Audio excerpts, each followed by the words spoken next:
Colon insufflation with ozone is a therapy that can be used for intestinal concerns, also prostate concerns, as well as even female reproductive concerns. The ozone is essentially infused into the large intestine, and then it is retained for no less than 30 minutes if possible. Now, that ozone retention, the gas retention, is not easy to do, and so it's always something that when we were working with patients, we'd have them start with a very low potency ozone and a low volume of gas. And that way it's much easier to kind of stair step your way into higher dosages, larger volume. But the 30-minute retention is quite important.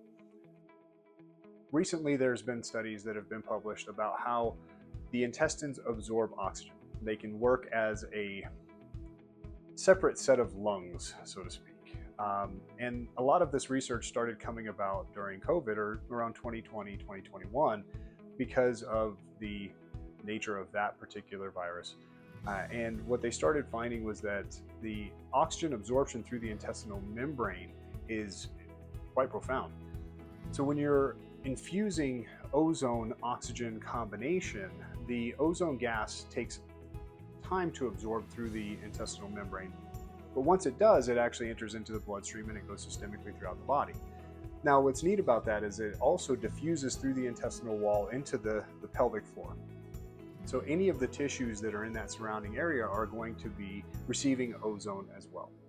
And of course, in my other videos, I've talked about ozone helping to regulate inflammatory pathways, and then also it helps with immune regulation, and then also, of course, regeneration of tissue. So if you think about it, if a man has an enlarged prostate, it doesn't have to be cancer, just benign prostatic hypertrophy.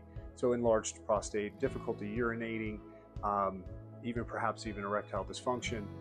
The ozone colon insufflation can help to start introducing more oxygen into those tissues, increase the vascularization through angiogenesis, as well as helping to regulate the inflammation that is causing the enlargement itself. And sometimes the enlargement can be caused by fungal or yeast infections, sometimes bacterial infections. And so the ozone going into the colon can be used for multiple different reasons. It's a very safe and very effective treatment.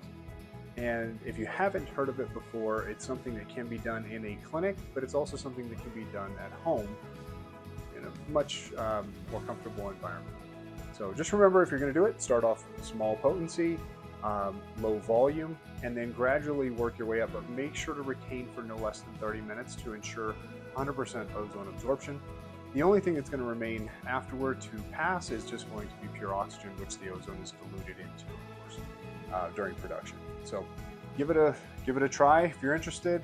Try to find a practitioner in your area if you are interested in these types of treatments. They're generally very cost effective and pretty much, I would say non-invasive, considering it's not surgery or an injection. And in that respect, a little bit more comfortable than a needle or a scalpel. So hope this helps, and have a great day.